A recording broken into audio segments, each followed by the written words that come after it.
On a single morning in 19... the world's richest nation went broke. Not because of war, or famine, or invasion, but because of numbers on a screen that suddenly stopped adding up. What followed wasn't just a crash, was a global financial war. A battle over gold, debt, and survival that rewired the entire modern world. That's the story you didn't learn in school. Because the Great Depression wasn't simply a market failure, it was a struggle for control over money itself. A war fought not with guns or soldiers, but with interest rates, currencies, and printing presses. And like every war, it had winners and losers, not by accident, but by design. Act 1, The Crack. By late 1929, small fractures had begun to appear. Industrial production slowed. Farm prices fell, and Europe was showing signs of strain. Yet optimism blinded everyone. The market had to rise, it always did. Then came Black Thursday, October 24, 1929. The sell order started quietly. Within hours, chaos engulfed Wall Street. By Tuesday, October 29th, Black Tuesday, billions in wealth had vanished. Men stood outside the New York Stock Exchange silent, staring, unable to process what had just happened. But the crash itself wasn't the cause of the Great Depression. It was only the spark. The fire that followed was fueled by policy, by decisions made in the name of stability, that ended up destroying trust across the world. But before the collapse came, the illusion, the dazzling mirage of endless prosperity that convinced an entire generation they were untouchable. Act 2. The illusion of prosperity. The 1920s were a decade of noise, jazz automobiles, skyscrapers, and unstoppable optimism. America had emerged from World War I, rich and confident. Europe was broken, its gold drained, its debts mounting. The United States became the world's banker, its factory, and its hope. Wall Street turned into the planet's new financial capital. Newspapers called it the Roaring Twenties.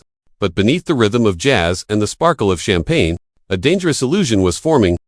Credit was cheap, speculation was everywhere. And the Federal Reserve, barely 10 years old, was fueling it all. Banks encouraged people to buy stocks on margin. For every dollar you owned, you could borrow 9 more. Clerks, farmers, and factory workers all believed they could become millionaires. From the market, the Dow soared. The newspapers called it progress. But prosperity built on debt is not prosperity. It's leverage, and leverage always snaps. Act 3, The Money War begins. After the crash, the Federal Reserve faced a choice. Flood the system with money or tighten credit to protect the dollar. It chose discipline, in a world still tied to the gold standard. Every dollar in circulation had to be backed by gold. The Fed feared that if it printed too much, foreign nations would lose faith and demand redemption in gold. So instead of easing it, raised rates. Liquidity vanished, banks collapsed. Between 1930 and 1933, nearly 10,000 American banks failed. People lined up outside, desperate to withdraw their savings, only to find the vaults empty. It wasn't just a market crash anymore. It was a monetary collapse. And it was happening everywhere. Act for the gold trap. The gold standard, once the pride of civilization, had become a noose under gold. Currencies were fixed. Gold left your country. You had to raise interest rates, cut spending, and reduce wages to bring it back. It was called deflation. It was economic suicide. In Britain, unemployment soared past 20%. In Germany, misery fed political extremism. In America, factories closed, while gold sat useless in vaults. The gold standard was meant to create order. Instead, it synchronized chaos. Every nation was chained to the same sinking ship. Act 5, Britain breaks first. The first to surrender was Britain, and by 1931, investors were draining gold from the Bank of England. The pound was collapsing, the government slashed wages, cut spending, nothing worked. Finally, in September 1931, Britain abandoned gold overnight. The pound fell 30%, the world was shocked. For a century, the British pound had been as good as gold. Suddenly it wasn't, but within months, Britain began to recover, exports rose, credit loosened, and production ticked upward. The lesson was clear, but few dared to learn it. Act 6. America holds on across the Atlantic. The United States clung to gold like a religion. President Herbert Hoover declared that sound money was a moral duty. The result was catastrophic. Deflation gripped the nation. Prices fell by 1/3. Farmers poured milk into ditches. It wasn't worth shipping. Millions were unemployed. Breadlines stretched through every city. The dollar was strong, people were starving. Act 7. Roosevelt's Revolution. In 1933, Franklin Delano Roosevelt took office. His first act wasn't about jobs. It was about money. Declared a nationwide bank holiday, freezing the entire system. Then came Executive Order 6102, the confiscation of private gold. Americans were ordered to surrender their gold coins and bullion. They were paid $20.67 per ounce. Months later, the government revalued gold to $35. Overnight, the dollar was devalued by 40%. It was the largest wealth transfer in U.S. history, from citizens to the state, carried out in the name of recovery. The hidden tax of inflation had returned. Act 8. The Currency Wars. Once America devalued, others followed. The 1930s became a global currency war. Nations racing to cheapen their money to survive. The dollar fell, then the franc, then the lira, then the yen. Tariffs rose, trade collapsed.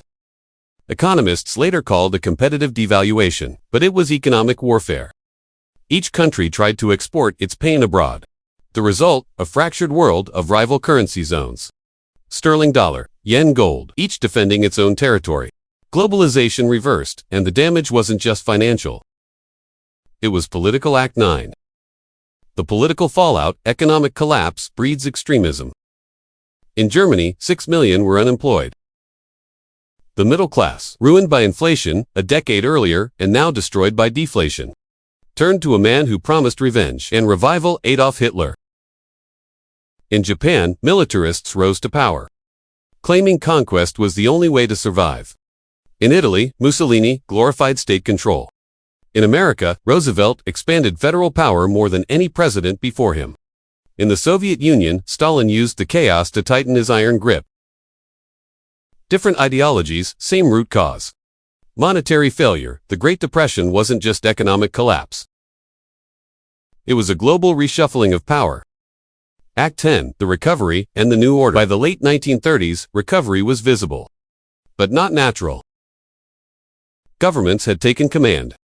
In the U.S., Roosevelt's New Deal built infrastructure jobs. Hope, but also institutionalized state control over the economy. By 1939, rearmament replaced recovery. When World War II ended, the monetary map was unrecognizable. Gold was hoarded in Fort Knox. The dollar ruled the world. In 1944, nations met at Bretton Woods to create a new system.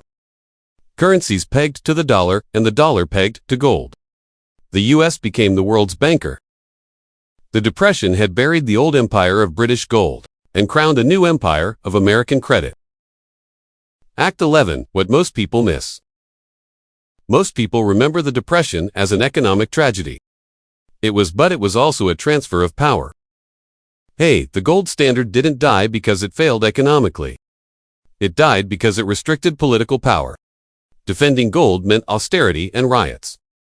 Abandoning it meant inflation and control. Either way, citizens lost. Every rescue, every bailout, every act of stability pushed power upward from savers to states, from markets to bureaucrats.